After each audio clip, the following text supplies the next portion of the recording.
Radha Krishna quite denied. It will be very difficult for him to approach Radha Krishna. The aim of this Krishna consciousness movement is to enable us to approach Radha Krishna and associate with the Supreme Lord in his sublime pleasure dance. Narottam Das Thakur advises that if one actually wants to enter into the dancing party of Radha Krishna, he must accept the shelter of the lotus feet of Lord Nityananda. Then he says, She Shambanda Nahi Yar Vrita Janma Gerutar. Shambanda means connection or contact. Anyone who has not contacted a relationship with Nityananda is understood to have spoiled his human birth. In another song, Srila Narottam Das Thakur similarly says, Hari Hari Bifale Janama Goinainu. Anyone who has not approached Radha Krishna through a relationship with Nityananda has uselessly spoiled his life. Vrita means useless, Janma means life, and Tar means his, and Shambanda means relationship. Anyone who does not make a relationship with Nityananda is simply spoiling the boon of his human form of life. Why is he spoiling it? Say Pashu Borda Durachar. She means that, Pashu means animal, and Durachar means misbehaved, or most misbehaved. Without elevation to Krishna consciousness, through the mercy of Lord Chaitanya and Lord Nityananda, life is simply spoiled for the animal propensities of sense gratification. Narottam Das Thakur says, ordinary animals can be tamed, but when a human being is animalistic, having only animal propensities, he is most horrible, for he cannot be tamed. Ordinary cats and dogs, or even a tiger, can be tamed. But when a human being goes out of his way and neglects the human activity of Krishna consciousness, his higher intelligence will simply be misused for animal propensities, and it is very difficult to tame him. The enactment of state laws cannot make a thief an honest man. Because his heart is polluted, he cannot be tamed. Every man sees that a person who commits criminal offenses is punished by the government, and also in scriptural injunctions punished in hell, as mentioned. But despite hearing from scripture and seeing actions of the state laws, the demoniac cannot be tamed. What are they doing? Nityaina boleo muke. Since they do not know who Nityananda is, they never say the names of Lord Nityananda and Lord Chaitanya. Majilo samsara suke. Majilo means being absorbed. They become absorbed in so-called material enjoyment, and therefore they go deep down into material existence. Vidya kule ki kori betar. When one has no connection with Nityananda, if he doesn't come to Krishna consciousness, his vidya, or so-called academic education in Kula, birth in a big high family or great nation, will not protect him. Regardless of whether one is born in a very big family or a nation or has very advanced academic education, at the time of death, nature's law will act, his work will be finished, and then he will get another body according to that work. Why are why are these human animals acting this way? Ahankar mata hoy nitai pada pasuriya. They have become maddened with the false concept of bodily life, and thus they have forgotten their eternal relationship with Nityananda. Asatyar satya korimani. Such forgetful person accept the illusory energy as fact. Asatya means that which is not a fact, or in other words, Maya. Maya means that which has no existence but is a temporary illusion only. Persons who have no contact with Nityananda accept this illusory body as factual. Narottam Das Thakur then says, Nityair Karuna Haive Vraja Radha Krishna Pave. You actually want to approach the association of Radha Krishna, and you must achieve the mercy of Lord Nityananda first. When he is merciful towards you, then you will be able to approach Radha Krishna. Daro Nitai Charna Dukani. Narottam Das Thakur advises that one will firmly catch the lotus feet of Lord Nityananda. Then again he says, Nityair Charna Satya. One should not misunderstand and think that as he's kind of holds Maya, similarly the lotus feet of Lord Nityananda may also be something like that, Maya, illusion. Therefore, Narottam Das confirms, Nityair Charna Satya. The lotus feet of Nityananda are not illusion, they are fact. Tahara Sevaka Nitya. The one who engages in the transcendental loving service of Nityananda is also transcendental. The one who engages in the transcendental loving service of Nityananda in Krishna consciousness, he immediately achieves his transcendental position on the spiritual platform, which is eternal and blissful.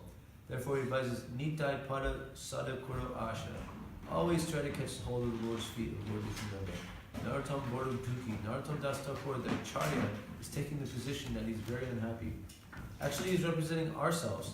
He's saying, my dear Lord, I am very unhappy. Nitai Mora Koro Suki. Therefore, I'm praying to Lord Nityananda to make me happy. Rako Ranga Charanera Pasha. Please keep me in a corner of your lotus feet.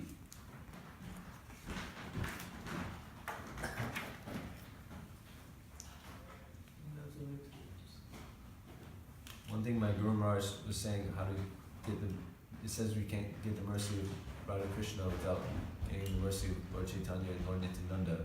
So they're asking, how do we get the mercy of Lord Nityananda? And my Guru Maharaj answered by sincerely serving the spiritual master that we get the mercy of Lord Nityananda.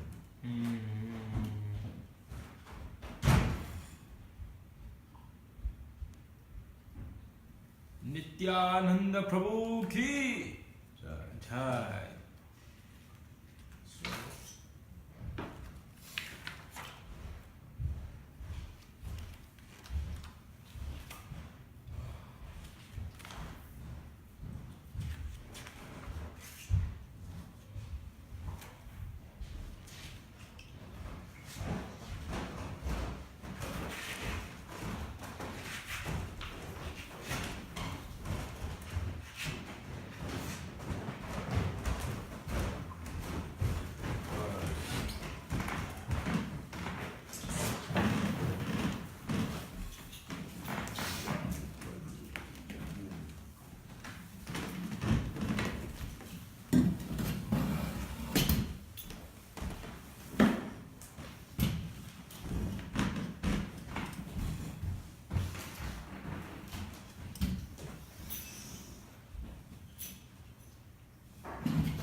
You just read through Nitai Pada Kamala in the Purpose of Prabhupada.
Om Jnana Timarandasya Jananjana Shlakaya Chakshurmilitam Yena Tasmai Shri Rave Namaha Shri Chaitanya Manobishtam Slavitam Yena Malay Swaram Bhakti Swagadam Vandeham Shri Guru Shri Padakamalam Shri Gurun Vaishnavam Sja Shri Rupam Sadhyatam Hagaya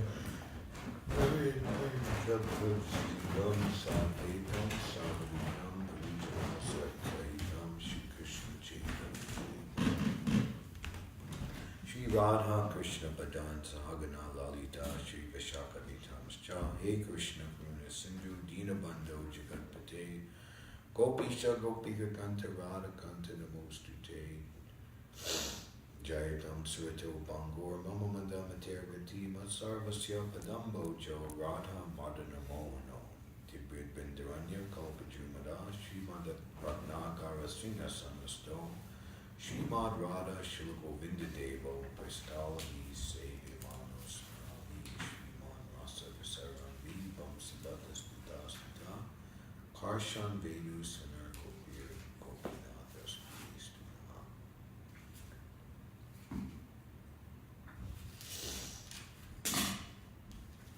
Dr. Kanchan Gorandi Radhe Vrindavaneshwari Vishamanus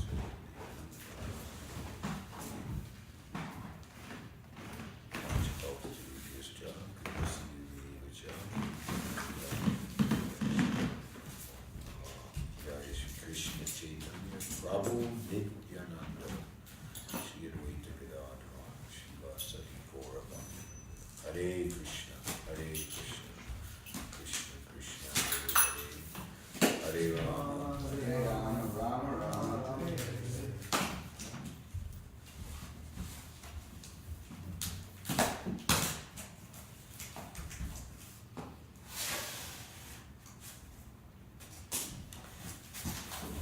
Something very auspicious. Maybe some of you have not heard this before. This is the Nityananda Ashram.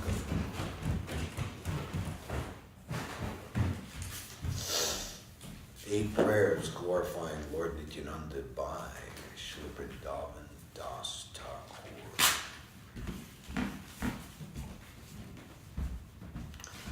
Ends with the refrain, Bhaje Nityanandam, Bhajana Taru Kandam Nirvati. I worship Lord Nityananda, the limitless root of the tree of devotional service, who is pure and splendid as the autumn moon, who walks as gracefully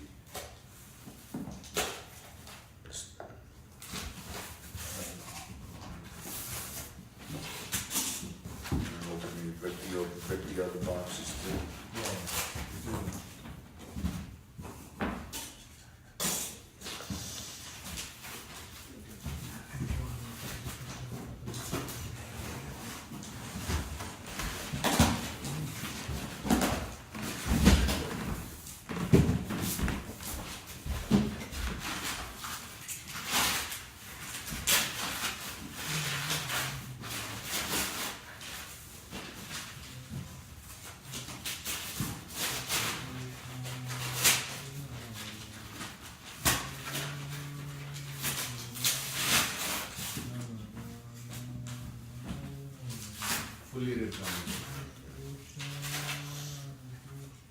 I worship Lord Nityananda, the limitless tree, root of the tree of devotional service, who is pure and splendid as the autumn moon, who walks as gracefully as a majestic elephant, who is maddened with the pure love of Krishna, who is the absolute truth, who smiles, whose eyes are always rolling, who holds a staff in his hand, and who breaks the power of the age of Kali.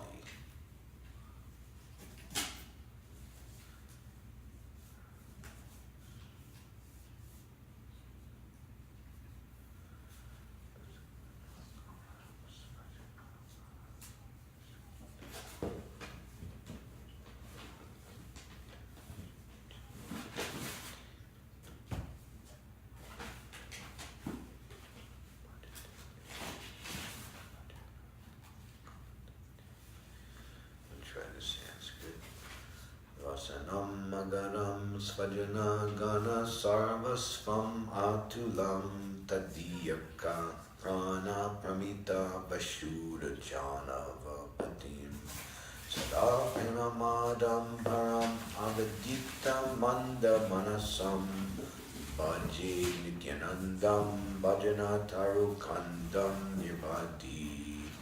I worship Lord Nityananda, the limitless root of the tree of devotional service, who is the abode of the mellows of devotional service, to whom no one can be compared, who is the devotee's life treasure, who is the Lord of Janava Devi and Vashuddha Devi, who both think him more dear than life, who is always maddened with pure love of Krishna, and in whom the unintelligent non-devotees cannot understand, is the Supreme Personality of Godhead Himself.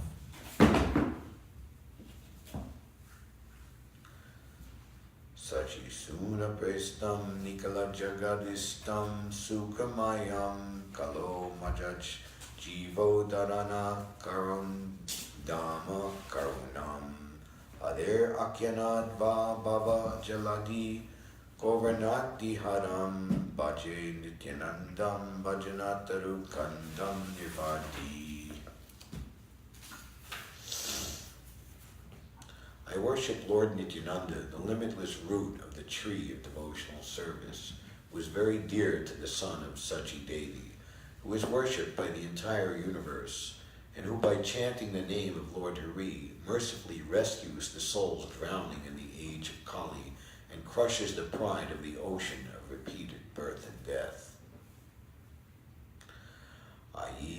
Matar Nirnam Kali Kalishinam Kim Nubhavita Tata Prayaschittam Raschaya Yad Anayasakta Ime Prajanti Tvam Itam Saha Bhagavat Mantrayati Yo Bhaje Nityanandam Bhajana Taru Kandam Nidabadi. I worship Lord Nityananda, the limitless root of the tree of devotional service, who said to Lord Chaitanya, O brother, the people will become infected by the sins of Kali Yuga. How will they atone for them? Please give me a way to easily please give them a way to easily approach you. Text 5. Yatestam re parta kuru hari hari dvanam anisam tatova samsaram buddhi taranadayo mai laget idam bahus spukter atati vatayana pratigram bhaje nityanandam bhajana taru kandam nivadhi. I worship Lord Nityananda, the limitless root of the tree of devotional service, who went to each house and raised his arms, saying, O brothers, if you will please constantly chant the holy name of our Lord Hari, if you do this, you will become free from the ocean of repeated birth and death. Please give this gift of your liberation to me. Wow. Balat samsara bonidi harana kumbod bhavam maho satam shreya sindhu nati kumuda bandhum samuditam kala shreni spur jitmira hara sura prabham aham bhaje nityanandam bhajana taru kandam nivadhi. I worship Lord Nityananda, the limitless root of the tree of devotional service, who is an Agastya Muni, forcibly swallowing the ocean of repeated birth and death, who is a rising full moon, expanding the ocean of the saintly devotees' welfare, and who is a blazing sun, extinguishing the darkness that is the community of demons. Text 7. Latantam gayantam harim anuvandanantam pati pati Rajantam pasyantam svam apina dayantam janaganam Prakurvantam shantam sakaruna trig antam prakalanad Bhaje nityanandam bhajana taru kandam nibanti. I worship Lord Nityananda, the limitless root of the tree of devotional service, who traveled on every path, dancing, singing the names of Lord Hari, and who mercifully glanced at the people.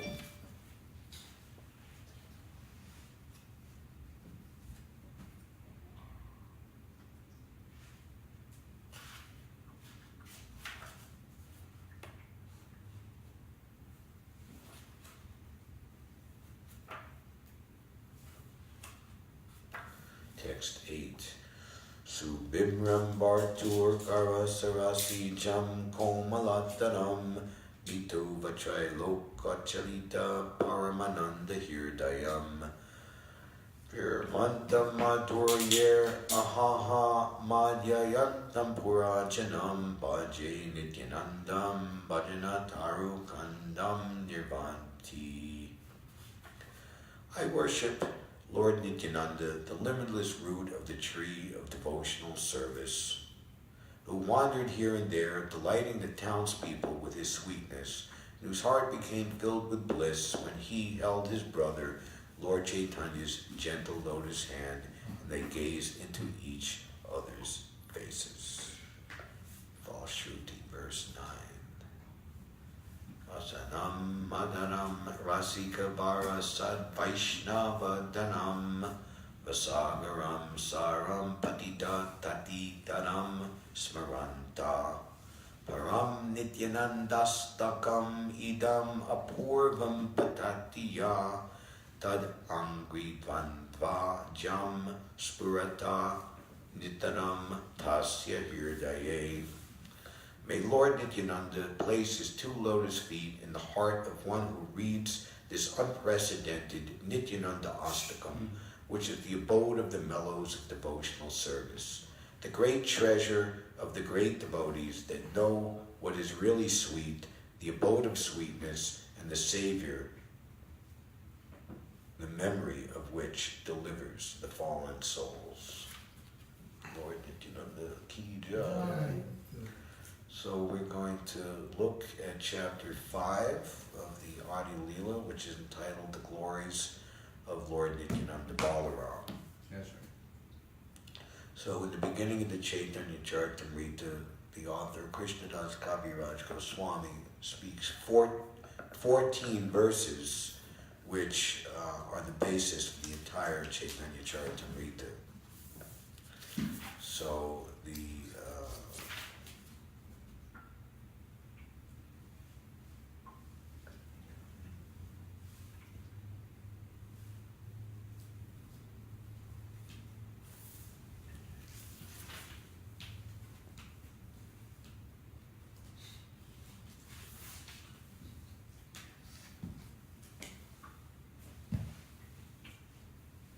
8th verse of these 14 is in relationship to Lord Nityananda, and it's an important verse in his glorification.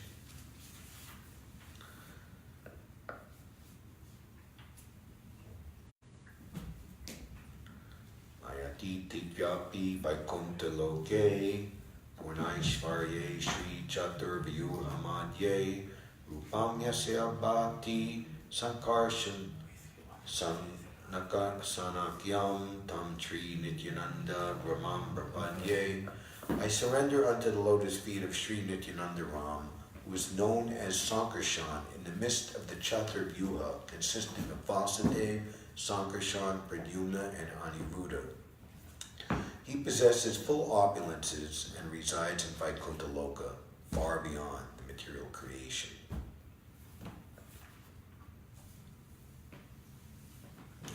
Let me offer my obeisances to Lord Sri Nityananda, the Supreme Personality of Godhead, whose opulence is wonderful and unlimited. By his will, even a fool can understand his identity. All glories to Sri Chaitanya Mahaprabhu, all glories to Lord Nityananda, all glories to Advaita Acharya, and all glories to all the devotees of Lord Chaitanya Mahaprabhu.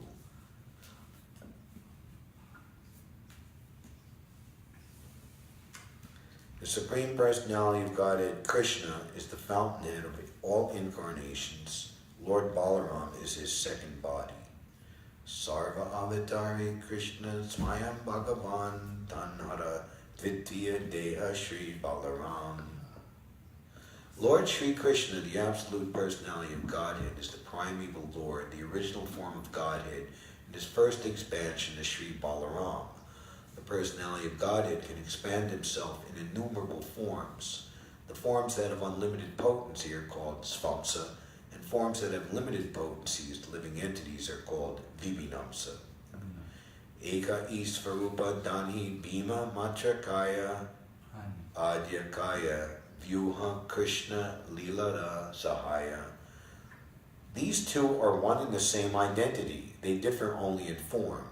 Lord Balaram is the first bodily expansion of Krishna, and he assists in Lord Krishna's transcendental pastimes. Purport.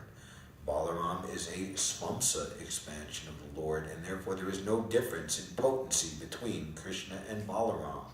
The only difference is in their bodily structure.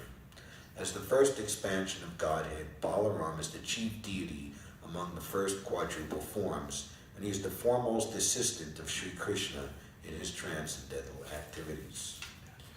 Say Krishna Navadvipe Sri Chaitanya Chandra, say Balaram Sangye Sri Nityananda.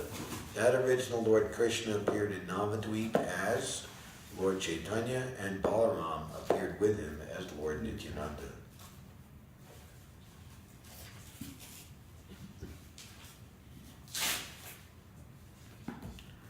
So this is the following is the 7th verse of the 14, and it is noted here that it was Sri Sri Damodar Goswami who recorded these verses in his notebook. Sankarshana Karana Toya Sai Garbhoda Sai Cha Payobidi Sai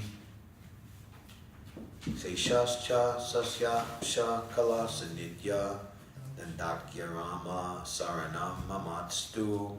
May Sri Nityananda Ram be the object of my constant remembrance. Sankarshan, Seshanag, and the Vishnus who lie in the Karna ocean, Garbha ocean, and the ocean of milk are his plenary portions, and the portions of his plenary portions.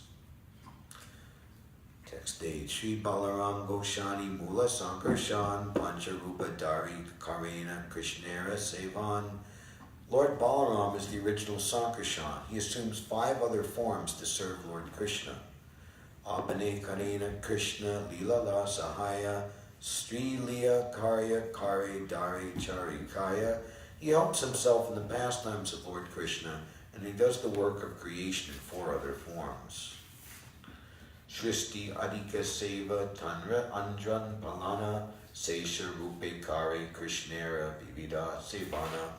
He executes the orders of Lord Krishna in the work of creation, and in the form of Lord Sesha, he serves Krishna in various ways.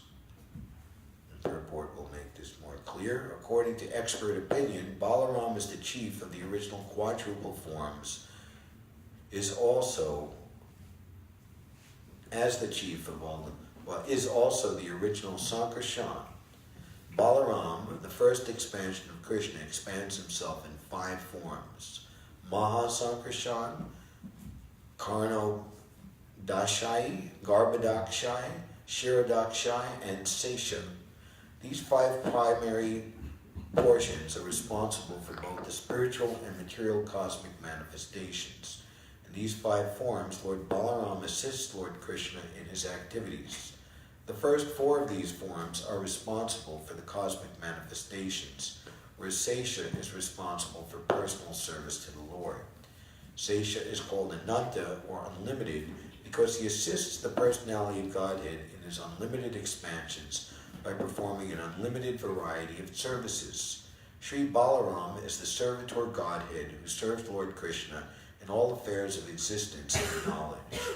Lord Nityananda Prabhu, who is the same servitor Godhead, Balaram, performs the same service to Lord Gauranga by constant association.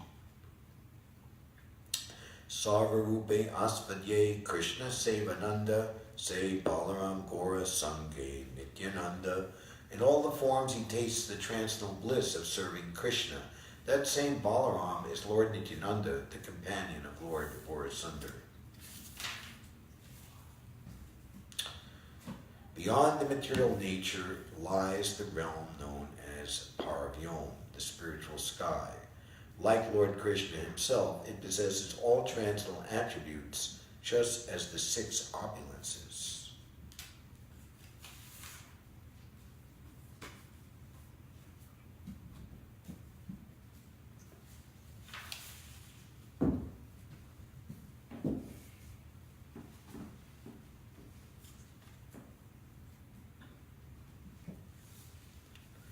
According to Sankhya philosophy, the material cosmos is composed of 24 elements: 5 gross material elements, 3 subtle material elements, the 5 knowledge acquiring senses, the 5 active senses, the 5 objects of sense pleasure, and the Mahatattva, the total material energy. Empiric philosophers, unable to go beyond these elements, speculate that anything beyond them must be avyakta or unexplicable.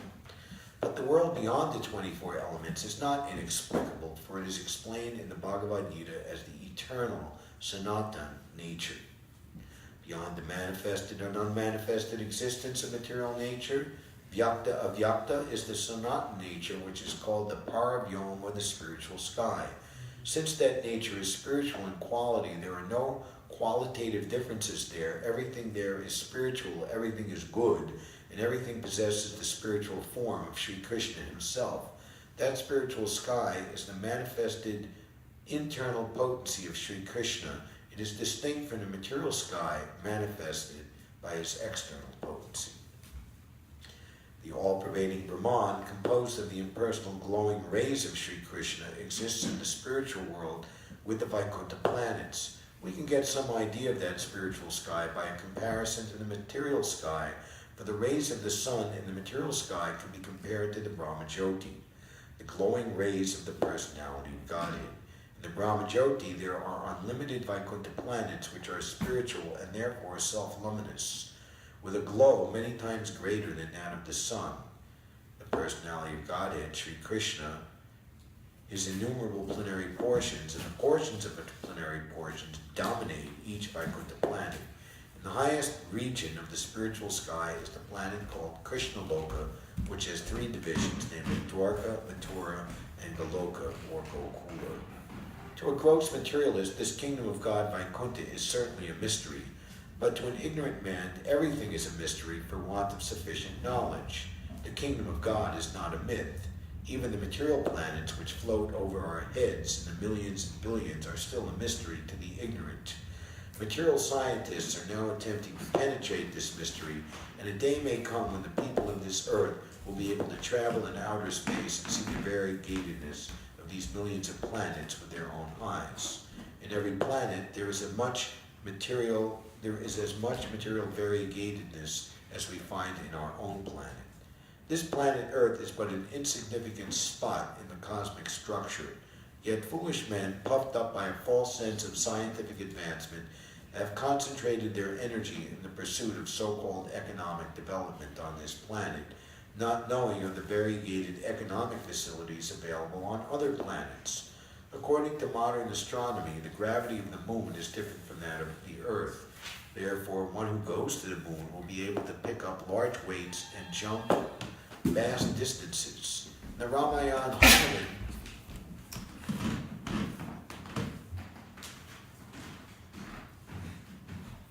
is described as being able to lift huge weights as heavy as hills and jump over the ocean. Modern astronomy has confirmed that this is indeed possible. The disease of the modern civilized man is his disbelief of everything in the revealed scriptures. Faithless non-believers cannot make progress in spiritual realization, for they cannot understand the spiritual potency. The small fruit of a banyan tree contains hundreds of seeds, and in each seed is the potency to produce another banyan tree with the potency to produce millions more of such fruits. This law of nature is visible before us, although how it works is beyond our understanding.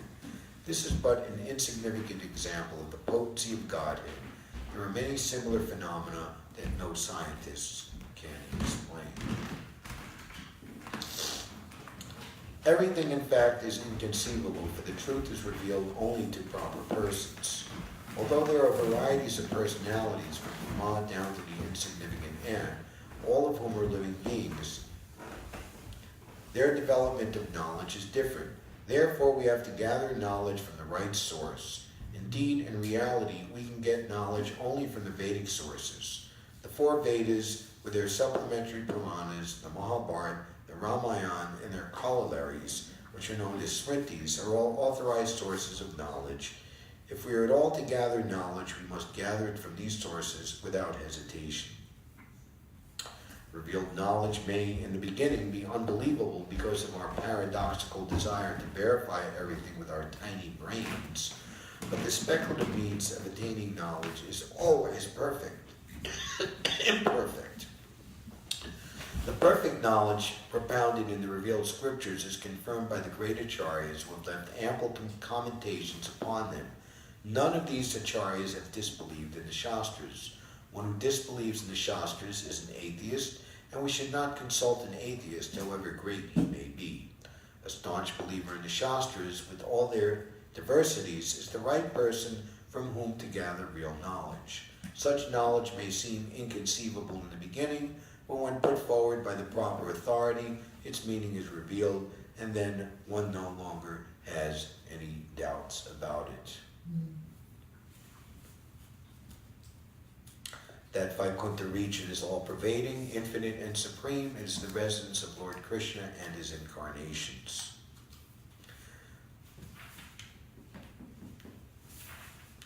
It is the highest region of that spiritual sky, and and it is called Krishna Loka. It has three divisions, Dwarka, Mathura, and Gokula. Sri Gokula, the highest of all, is also called Braja, Goloka, Swetadweep, and Vrindavan.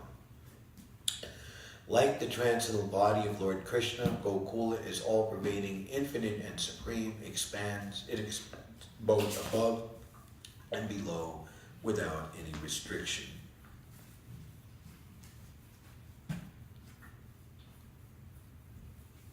So this is a big chapter with many big purports. Not possible to cover all this ground.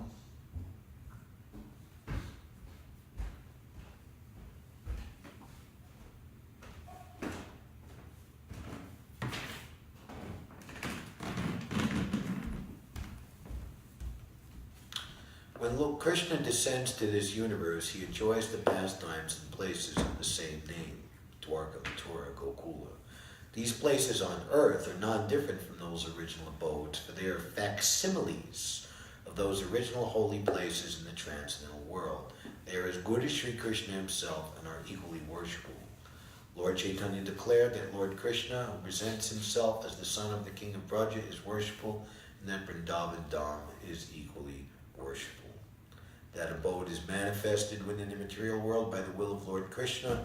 It is identical to that original Gokula. They are not two different bodies. Chintamani Bhumi Kalpa Vriksha Maya Van Chamra Chakse Deki Tare Pachera Sama. The land there is touchstone, Chintamani, and the forests abound with desire trees. Material eyes see it as an ordinary place.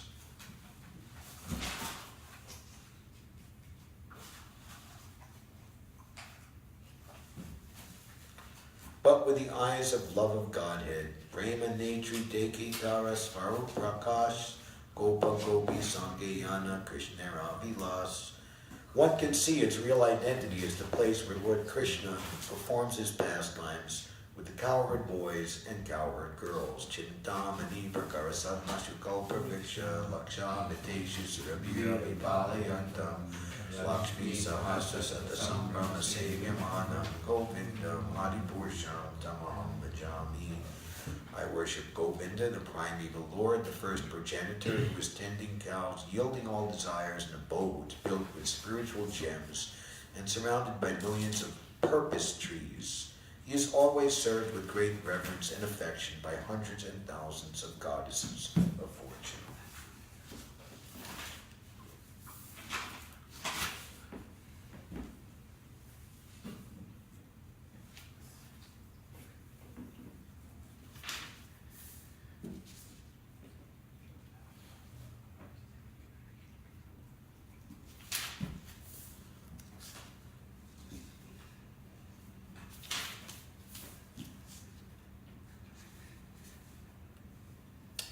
Lord Krishna manifests his own form in Mathura and Dwarka. He enjoys pastimes in various ways by expanding into the quadruple forms.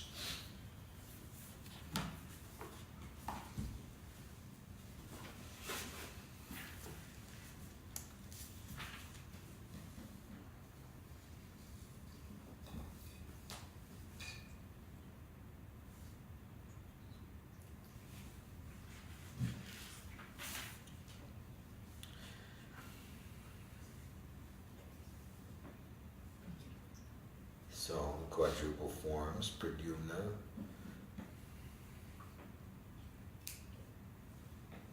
Aniruddha,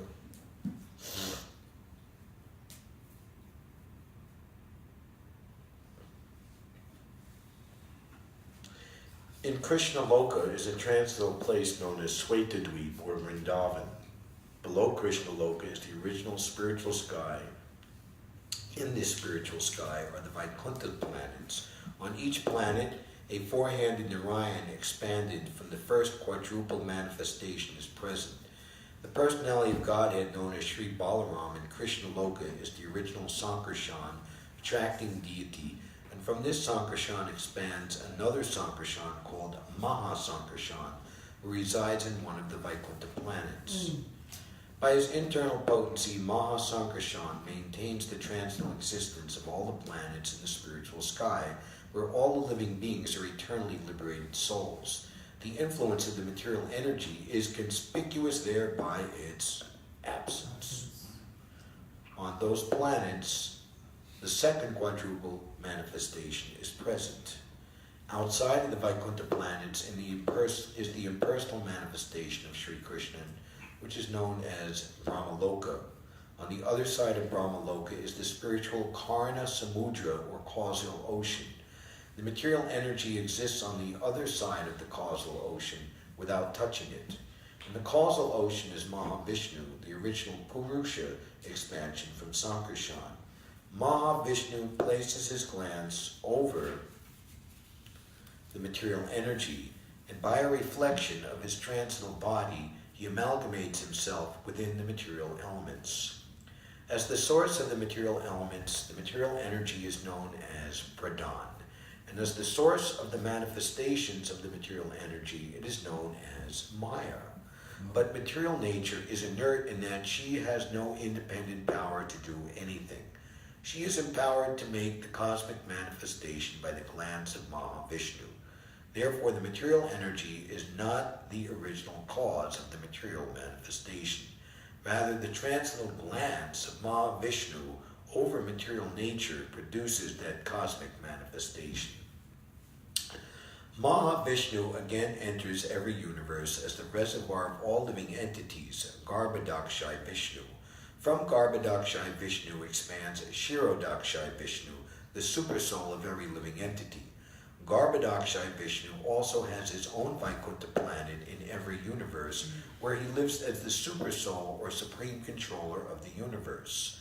Garbhodakshai Vishnu reclines in the midst of the watery portion of the universe and generates the first living creature of the universe, Brahma. The imaginary universal form is a partial manifestation of Garbhodakshai Vishnu. On the Vaikuntha planet, in every universe is an ocean of milk, and within that ocean is an island called Swetadweep, where Lord Vishnu lives.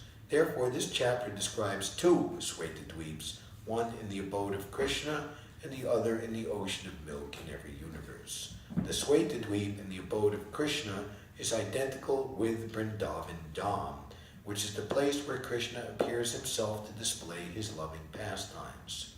In the Swetadweep, within every universe, is a Sesha form of Godhead who serves Vishnu by assuming the form of his umbrella, slippers, couch, pillows, garments, residence, sacred thread, throne, and so on. Lord Baladev is, in Krishna Loka, is Nityananda Prabhu. Therefore, Nityananda Prabhu is the original Sankarshan and Mahasankarshan, and his expansions as the Purushas in the universes are plenary expansions of Sri Nityananda Prabhu.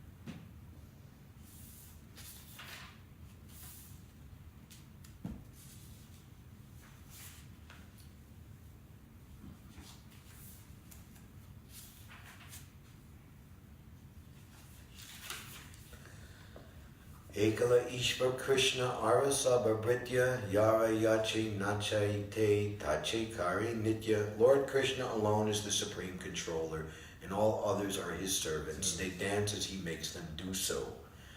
Thus, Lord Chaitanya is also the only controller. All others are his associates and servants.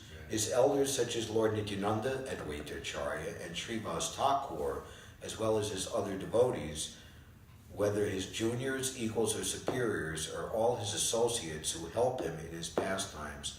Lord Gauranga fulfills his aims with their help. Sri Advaita Acharya and Srila Nityananda Prabhu, or plenary portions of the Lord, are his principal associates. With these two, the Lord performs his pastimes in various ways. Lord Advaita Acharya is directly the Supreme Personality of Godhead. Although Lord Chaitanya accepts him as his preceptor, Advaita Acharya is a servant of the Lord.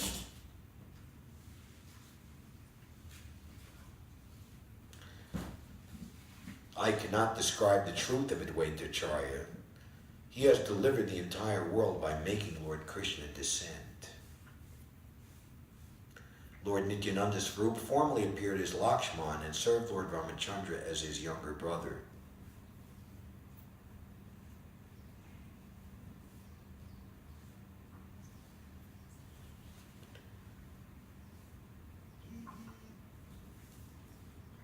The activities of Lord Rama were full of suffering, but Lakshman, of his own accord, tolerated that suffering. As a younger brother, he could not stop Lord Rama from his resolution to enter into the Dantakaranya forest and put up with all of the inconveniences there, which ultimately originated from the impure desire of Kaikeyi, the mother of Bharat, that her son Bharat should be installed as king, which was against the rightful heir of passage to Ram, who was the eldest son. But Maharaj Dasrath, bound to fulfill a future promise that he had offered to her, was obligated to go along with her desire.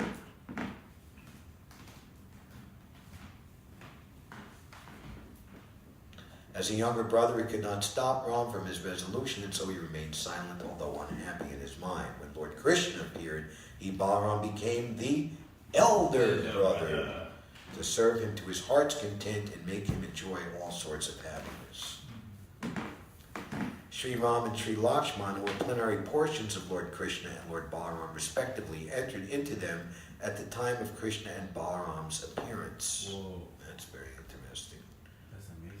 So it's quoted from Vishnu Dharmottara and the Laghu Bhagavatamrita that this is the case. Ram is an incarnation of Vasudeva, Lakshman, Sankarshan, Bharat, Pradyumna, and Satrughna of Aniruddha. The Padma Purana describes that Ramachandra is Narayan and that Lakshman, Bharat, and Satrughna are respectively Sesha, Chakra, and Sankha, the conch shell in the hand of Narayan. In the Rama Gita of the Skanda Purana, Lakshman, Bharat, and Satrughna have been described as the triple attendants of Lord Ram. Krishna and Balaram present themselves as younger brother and elder brothers, but in the scriptures they are described as the original Supreme Personality and his expansion. So when we hear Samgo Pangastra Parshadam, that the holy name is equipped with all of the potencies and weapons of the Supreme Lord, what we're hearing here helps us to understand that more. Ramadi Mriteshu Kola Niyamena Tishna Nanavatar Makara Bhuvaneshu Kintu Krishna Swayam Samabhavat Parama Pumanyo Govindamadi Pursham Dhamam Bhajami. I worship Govinda, the primary Lord, who by his various plenary portions appears in the world in different forms and incarnations, such as Lord Ram, but who personally appears in his supreme original form as Lord Krishna. Lord Chaitanya is the same Lord Krishna, and Lord Nityananda is Lord Balaram. Lord Nityananda fulfills all of Lord Chaitanya's desires. 831. Nityananda Mahima Sindhu Ananta Upara Eka Kana Sparshi Matra Se Kripa Tanara. The ocean of Lord Nityananda's glories is infinite and unfathomable. Only by his mercy can I touch even a drop of it. And when we enter into a reciprocal relationship with the Lord and we experience the unique personal exchange with the personality of Godhead, in all of its glorious manifestations, then we are very much moved to ecstasy. That is called our personal story or our personal account. Personal story. Yes, and each and every one of us has one. And now the author, Krishnadas Kaviraj Goswami, not to glorify himself or motivated telling his story to glorify himself, but to further illustrate the glories of Lord Nityananda. If they're not already completely blowing our mind right now, he is the source of all the incarnations and upholder of so many Vaikuntha planets and so many more things. That's all well and good, but then how he reciprocates with the devotee, with me, that is very special. Please listen to another of his glory. He made a fallen living entity climb to the highest limit. Oh my God, that's amazing. To disclose it is not proper, for it should be kept as confidential as the Vedas. So this is always no. Conundrum's not such a good word because that's like, Negative. you know, you got stumped and you ain't gonna figure your way out of this one. That's like a material problem. But spiritually, what seems to be a disadvantage or a mystery turns into a great advantage, and a higher revelation is revealed. For example, Vishwanath Chakravarti Thakur, some 200 years after Krishnadas Kaviraj Goswami wrote the explanation and description of the Kama Gayatri mantra, describing that it was 24 and a half syllables, I believe. And upon scrutiny, Vishwanath Chakravarti Thakur couldn't understand what the half syllable was by all the rules of Sanskrit language and meter, etc. And he was so much upset, you know, knowing that Krishnadas Kaviraj Goswami, most authorized acharya, could not make a mistake, but he couldn't understand. He was even thinking of ending his life rather than being implicated in making an offense to Krishnadas Kaviraj Goswami. And Her Majesty herself, he's residing on the banks of Radhakund, Srimati Radharani appeared to him and revealed the inner confidential meaning, and that she herself had inspired and instructed Krishnadas Kaviraj Goswami to write like that.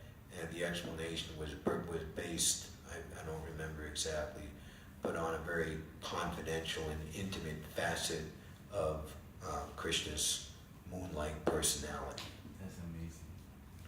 So for the devotees and present devotees, and for devotees who will come in the future, truths are revealed. And Krishnadas Kaviraj Goswami, he, in terms of the entire work of Chaitanya Charitamrita and its confidential nature, even Prabhupada himself proclaimed that the Chaitanya Charitamrita is the postgraduate study to Srimad Bhagavatam, which is the graduate study to Bhagavad Gita, which in and of itself is most exalted revelation, the supreme revelation of Krishna himself to Arjuna on the battle of Kurukshetra.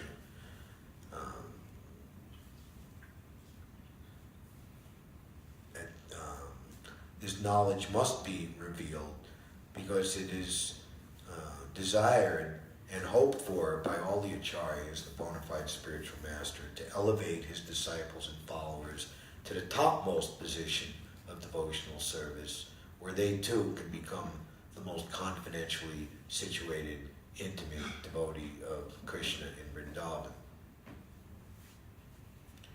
To disclose it is not proper, because those who are men who are envious like hogs and pigs will have no attraction to this. And if they think that I'm crazy or sentimental, then that's their problem, basically speaking. But the devotees, they will appreciate. It should be kept as confidential as the Vedas, yet I shall speak of it to make his mercy known to all. O Lord Nityananda, I write of your mercy out of great exultation. Please forgive me for my offenses. Lord Nityananda Prabhu had a servant named Sri Menakatan Ramdas, who was a reservoir of love. And in the Chaitanya Bhagavat, it's in the chapter The Glories of Lord Nityananda, it's mentioned by Vrindavan Das Thakur or by Srila Bhakti Siddhanta Saraswati in his purport that the author will not give the identity of these different devotees, who they were, what they were, cowherd boys, gopis, or subservients to cowherd boys and gopis.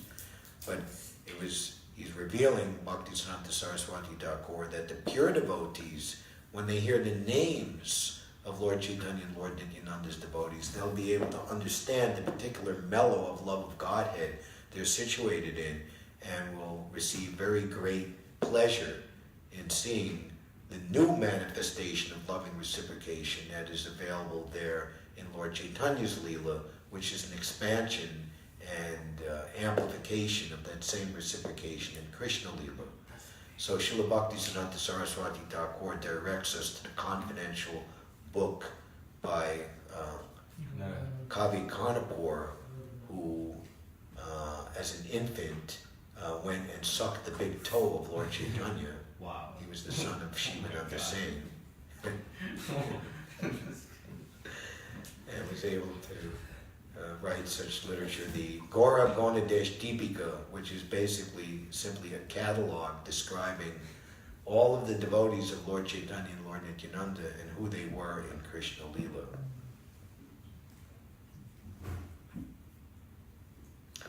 Actually, Prabhupada chose to give us the Chaitanya Charitamrita because of its very profound and voluminous philosophical nature.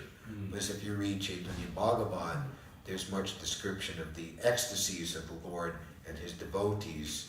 And for the neophyte, or for the one not advanced in devotional service, these things will seem very inexplicable, or offense could be made to even think that they're unnecessarily sentimental. Oh, okay. So Chaitanya Bhagavat is a very confidential and exalted literature.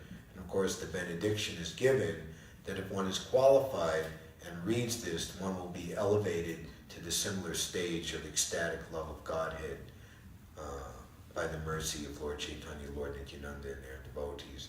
And ultimately, this Sankirtan movement of distributing the holy name will bring the entire mass of people to that platform also.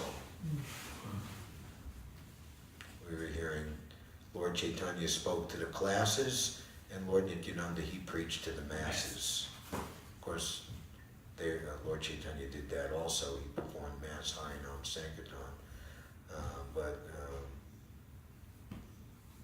the holy name is so potent and powerful. It's the full manifestation of their lordships and all of their pastimes and devotees.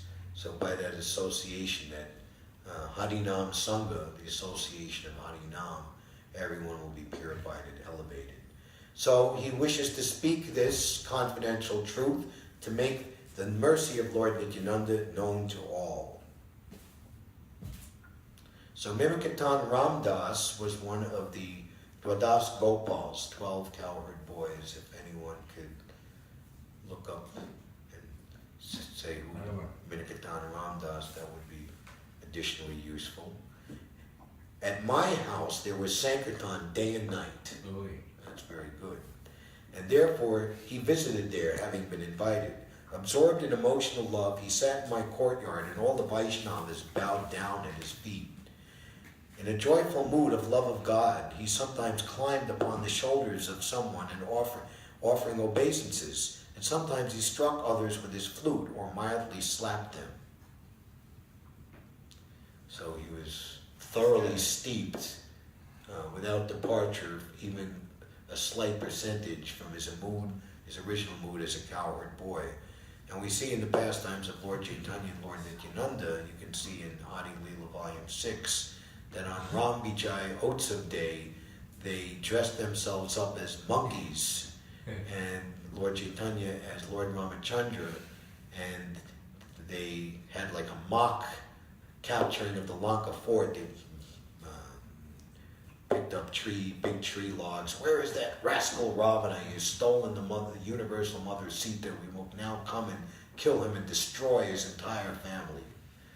Or on days like Gopastami, they would dress up as cowherd boys. This is very confidential, and the cheap imitation devotee, the Sahajiya class, sometimes try to imitate these pastimes without authorization, and this creates havoc in human society. Whenever he shouted aloud the name of Nityananda, the people around him were filled with great wonder and astonishment. One respectable Brahmin named Gunarnava Mishra was serving the deity. When Menakatan was seated in the yard, the Brahmin did not offer him respect. Seeing this, Ram Das became angry and spoke. So he's a great devotee of Lord Nityananda, and he's giving the memory. Here I find the second Rama Harshana Sutta, who did not stand to show honor when he saw Lord Balaram. Wow. So it's described in the Nectar Devotion that the Pujari, he can interrupt his worship of the deity to receive and welcome the devotee. After saying this, he danced and sang to his heart's content, but the Brahmin did not become angry, for he was then serving the Lord.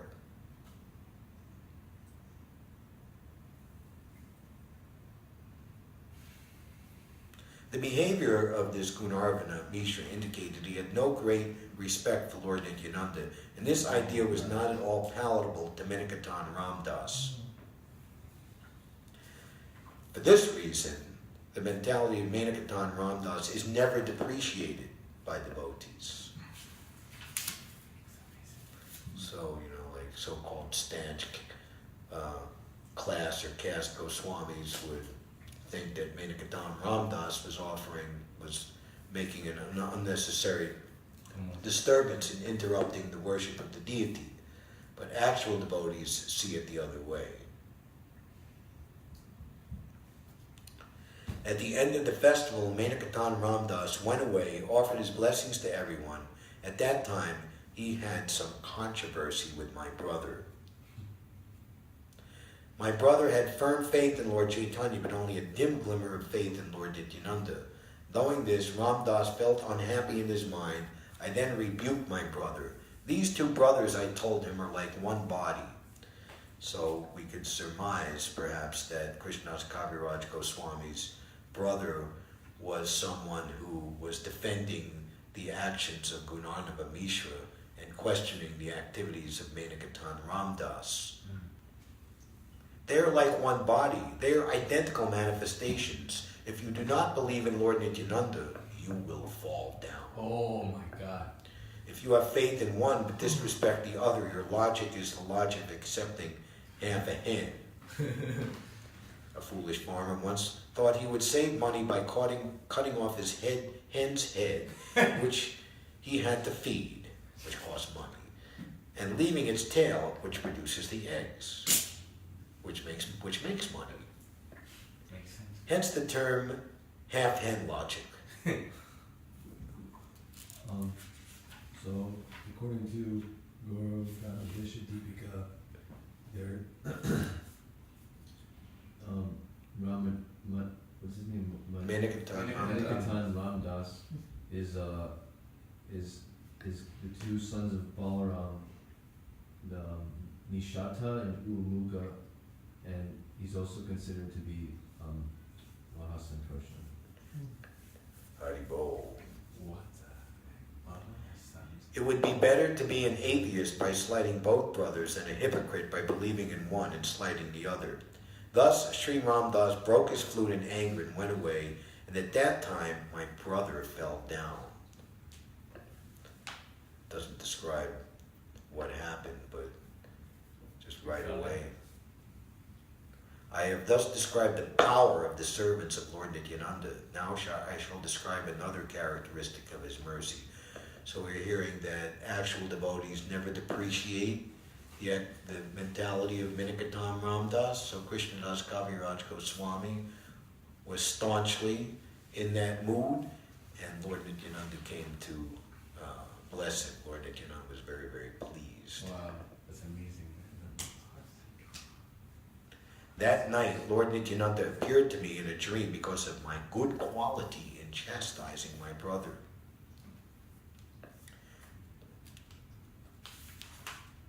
I fell at his feet, offering my obeisances, and when he placed his own lotus feet, then he placed his own lotus feet upon my head. Arise, get up, he told me again and again. Upon rising, I was greatly astonished to see his beauty.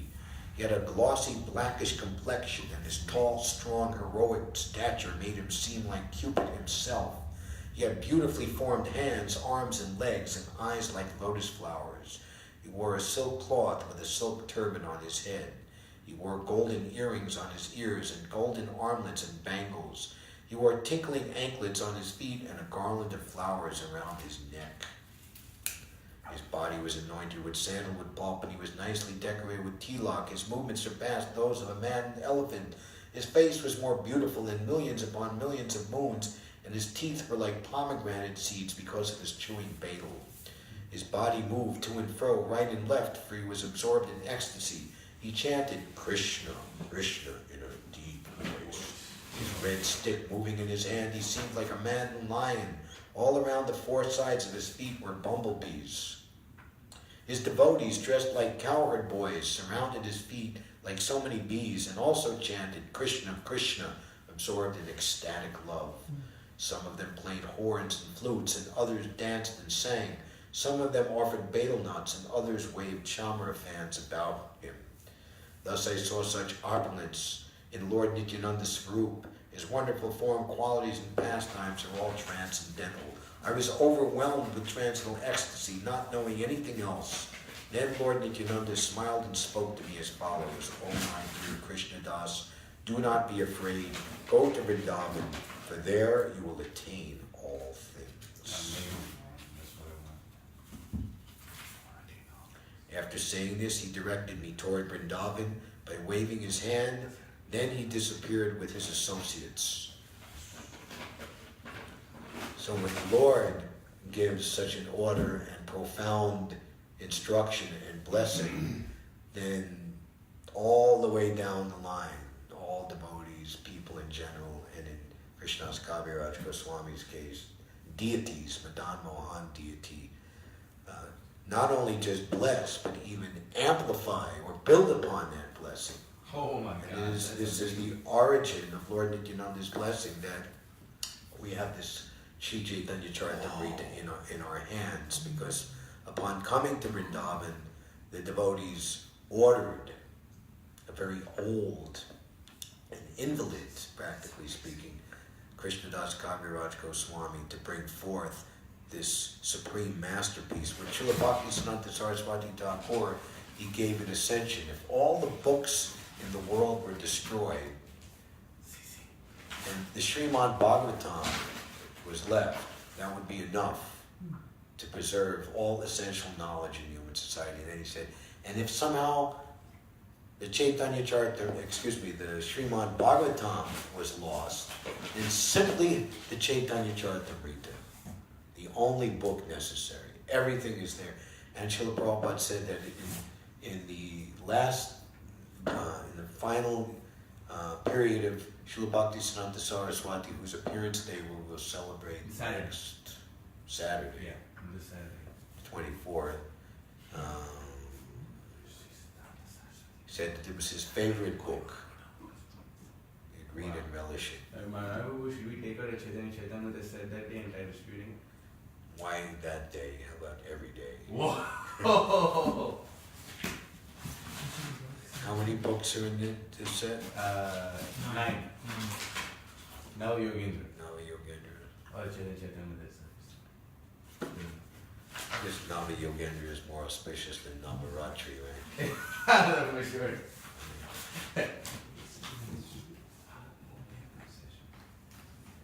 After saying this, he directed me toward Vrindavan by waving his hand. Then he disappeared with his associates. I fainted and fell to the ground. My dream broke, and when I regained consciousness, I saw that morning had come. I thought of what I had seen and heard and concluded that the Lord had ordered me to proceed to Vrindavan at once. That very second I started for Vrindavan, and by his mercy I reached there in great happiness. All glory to Lord Nityananda Balaram, by whose mercy I have attained shelter in the transcendental abode of Vrindavan. All glory to the merciful Lord Nityananda, by whose mercy I have attained shelter at the lotus feet of Rupa and Sanatan. I have attained the shelter of that great personality, Sri Raghunath Das Goswami, Wow. who was the spiritual master of Krishna Das Goswami. And what he heard from the, you can call it the next life of Raghunath Das Goswami. He came, imagine, out of all the 6 Goswamis, he lived with Lord Chaitanya and Swarup Damodar Goswami for 12 years, Whoa. non-stop. That's amazing. So after their departure, we can't even begin to imagine the feelings of separation he was experiencing. And he made a very determined resolve, which no one would be able to detract him from that resolve, to go to Vrindavan and end his life by jumping from Govardhan Hill. But Rupa and Sanatan dissuaded him.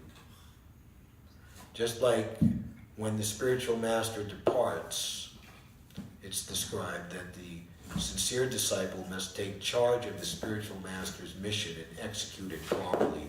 Otherwise, he should be prepared to die along with the spiritual master.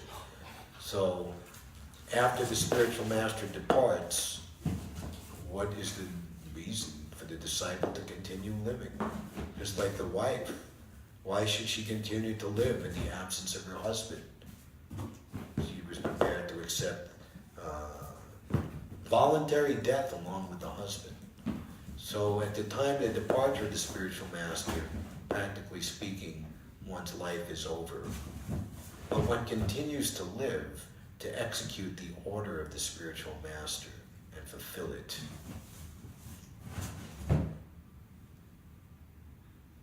So, Raghunath Das Goswami, he was urged on to continue his life. And the main so not just to continue living after the departure of the spiritual master, but to execute the order of the spiritual master. And simply that is the only reason for living. So the service that was impelled upon Raghunath Das Goswami, keep in mind Rupa and Sanatan only stayed with the Lord on a couple of periods of times for not even a full year. And during Lord Chaitanya's Leela in Jagannath Puri, they were in Vrindavan. That's true. Lord Chaitanya didn't even visit there while they were there. He came on his own to Vrindavan. So Raghunath Das Goswami was witness to 12 years of Lord Chaitanya's most confidential pastimes. The later stage of Lord Chaitanya's presence at Jagannath Puri was he was exhibiting and teaching the highest principles of love of Godhead. And Raghunath Das Goswami was an active participant in serving the Lord in those pastimes. So he had much information about the external and, more importantly, internal movements of Lord Chaitanya, and also being the chief assistant to Swarup Damodar Goswami, who was the private secretary of the Lord. So the service asked upon him is that he discourse about Lord Chaitanya for a minimum of 3 hours every single day.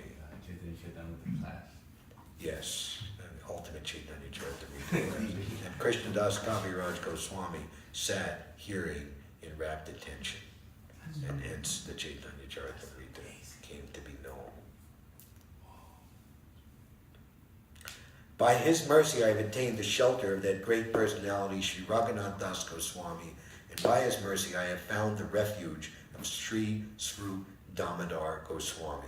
Anyone desiring to become expert in the service of Sri Sri Radha and Krishna should always aspire to be under the guidance of Swarup Damodar Goswami, Rupa Goswami, Sanatana Goswami, and Raghunath Das Goswami. To come under the protection of the Goswamis, what does one have to do? Take shelter from them. Must get the mercy and grace of Nityananda Prabhu. The author has tried to explain this fact in these two verses. By the mercy of Sanatana Goswami, I have learned the final conclusions of devotional service, and by the grace of Srila Rupa Goswami, I have tasted the highest nectar of devotional service.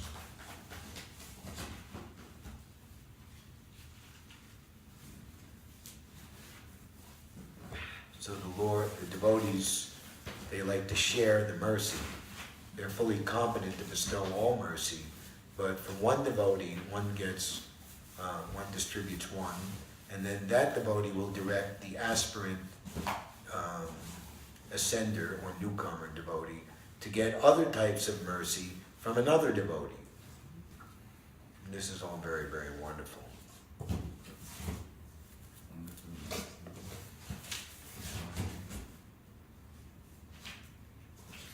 All glory to the lotus feet of Lord Nityananda, by whose mercy I have attained Sri Radha Govinda. And then he's quoting Bhartana, which we understand, Gauranga Arka by Nitai Chan, Karuna Hoibe. One must get the mercy of Lord Nityananda to become free from desires for material sense gratification. And then one with purified mind can actually enter into the realm of Vrindavan. I am more sinful than Jagai and Madai, and even lower than the worms and stool. Anyone who hears my name loses the results of his pious activities. Anyone who utters my name becomes sinful.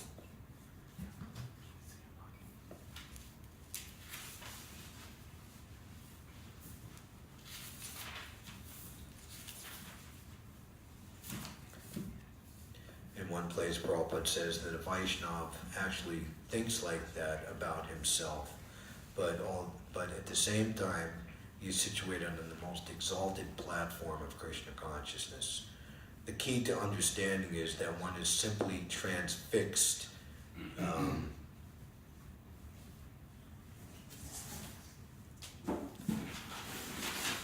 The video of Prabhupada speaking to the theologians of the UCLA and other in his garden, University of Southern California, in July 1975, is actually, that was just edited down to just a few minutes, but that whole meeting was like over an hour. And one of the, is this something like, what is the word that he used? Theosophist. No, infatuation or like when hippies just getting like in an LSD trip and they're just like absorbed, and there's a particular word that scholar used, kind of a derogatory word.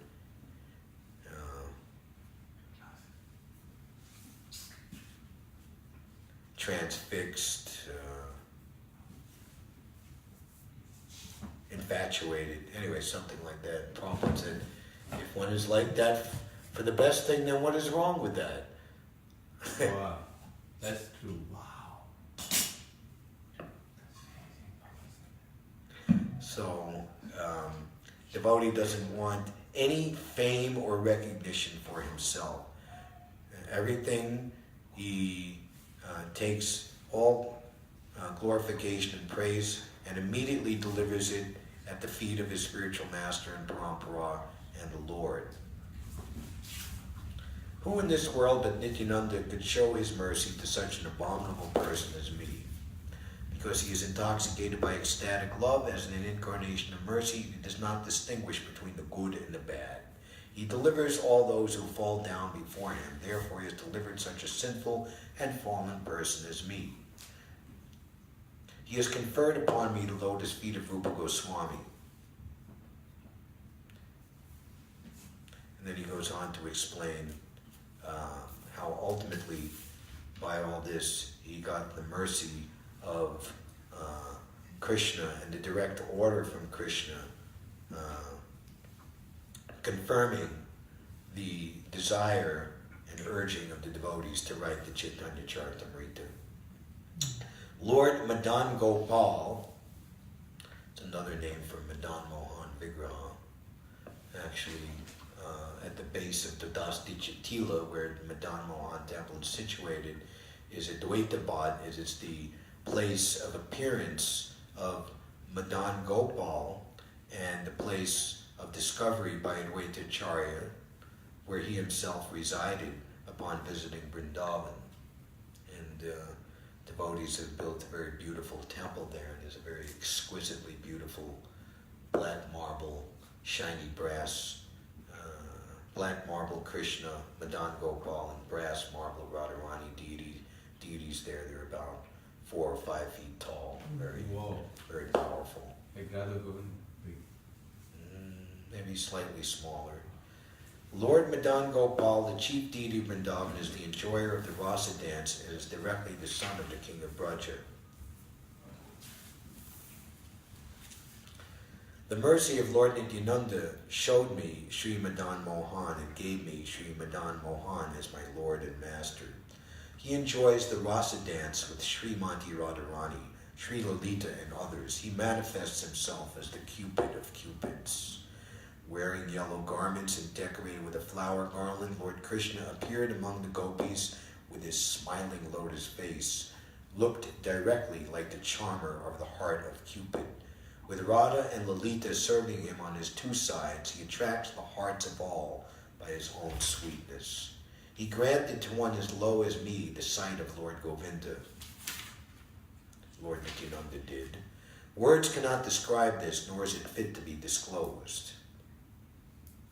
On an altar made of gems in the principal temple of Vrindavan, amidst a forest of desire trees, Lord Govinda, the son of the king of Braja, sits upon a throne of gems and manifests its full glory and sweetness, thus enchanting the entire world. By his left side is Srimati Radharani and her personal friends. With them, Lord Govinda enjoys the Rasa Leela and many other pastimes.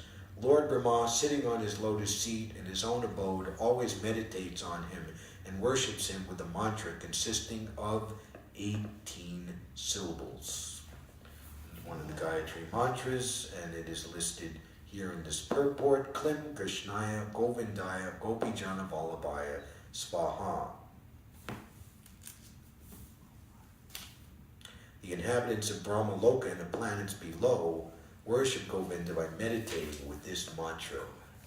There is no difference between meditating and chanting, but in the present age, meditation is not possible. Therefore, loud chanting of a mantra like the Maha Mantra, Hare Krishna, with soft chanting of the Asta Das Aksara, the mantra of 18 syllables, is recommended.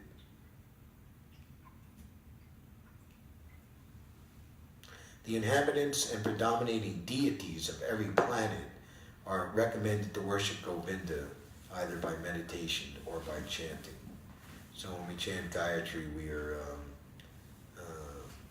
within the same company of Lord Brahma, Indra, the sun god, Vivishvan, and other exalted personalities who also chant Gayatri mantra. Everyone in the 14 worlds meditates upon him, and all the denizens of Vaikuntha sing of his qualities and pastimes. The goddess of fortune is attracted by his sweetness, which Srila Rupa Goswami has described in this way, which is from the Nectar of Devotion. My dear friend, if you are indeed attached to your worldly friends, do not look at the smiling face of Lord Govinda as he stands on the bank of the Yamuna at Keshighat. So seeing the beauty, what is Bhaktivinoda Thakur? What is that in Shuddha Bhakta? When I see the deity forms of Radha and Krishna,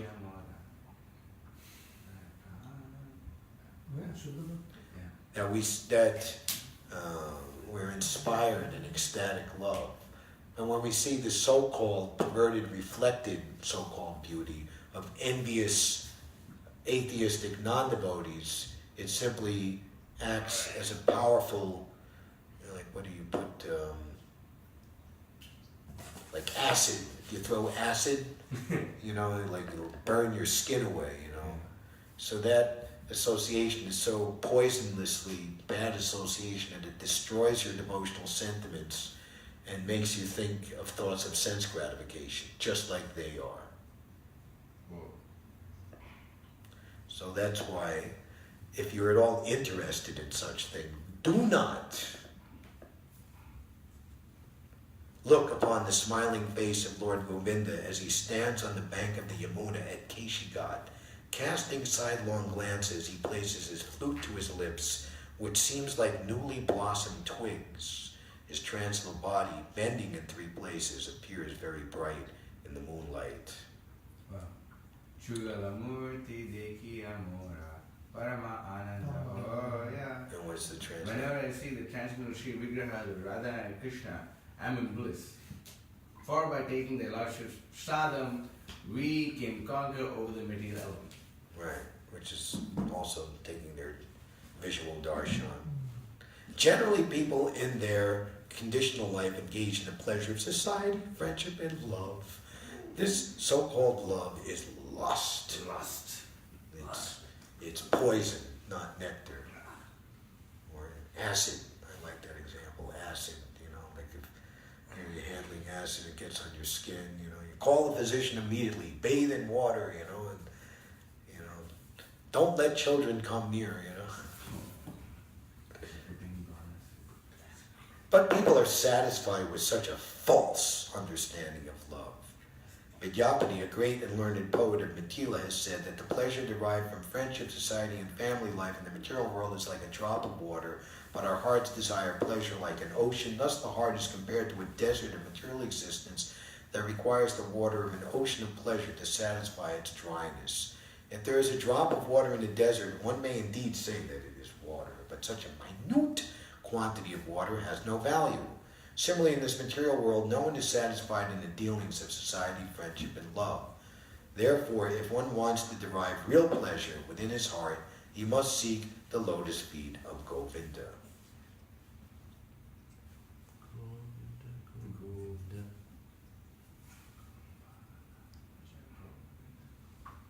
So people are so much illusion, they think that achieving sexual gratification will fulfill all of their inner needs and fulfill their heart's desires, but because it is simply an external bodily affair, it doesn't come anywhere near close, and they have no information how to achieve real happiness. They become so much distressed and frustrated, and because they think this is the only way, again and again, they engage in this activity, and it just makes them more and more bewildered and frustrated throughout their life.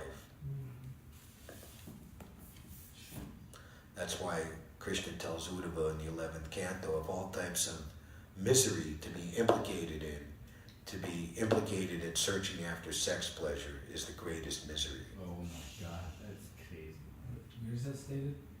Somewhere in the 11th canto. It's in the 11th, it's in the purport. It's in the purport. There's a picture of describing the whole thing, and that the purport number is given. But there's a text where Krishna's actually saying like, yeah, in that it's said a little different. no one is satisfied in the dealings of society, friendship. Therefore, if one wants to derive real pleasure within his heart, he must seek the lotus feet of Govinda.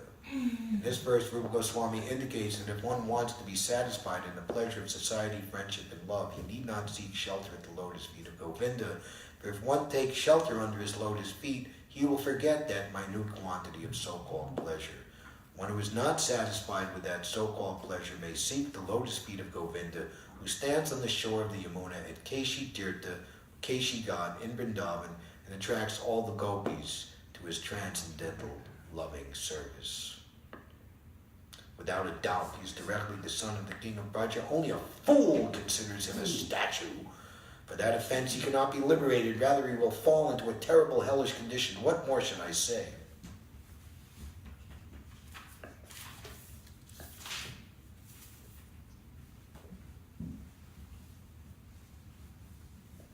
Therefore, who can describe the mercy and lotus feet of him, Lord Nityananda, by whom I have attained the shelter of this Lord Govinda?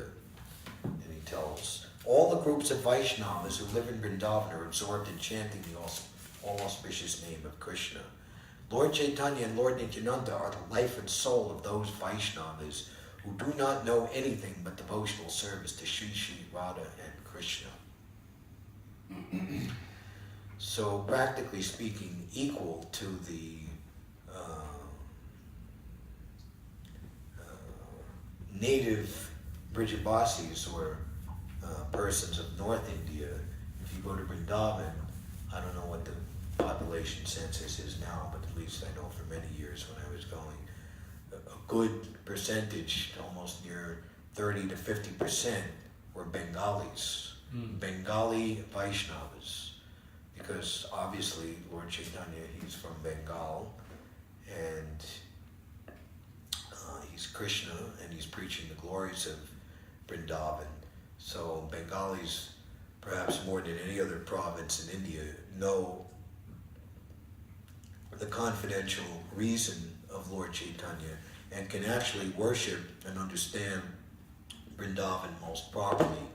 So they understand how Vrindavan is the most select and sacred place, so many Bengali Vaishnavas have gone and settled and established there over the centuries. The dust and shade of the lotus feet of the Vaishnavas have made granted to this fallen soul by the mercy of Lord Nityananda.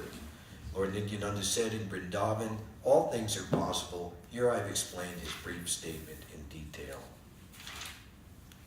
I have attained all this by coming to Vrindavan, and this was made possible by the mercy of Lord Nityananda. So this is chapter 5. Later in, I believe it's chapter 8, he describes how he was ordered and conferred with the task of writing the Chaitanya Charitamrita.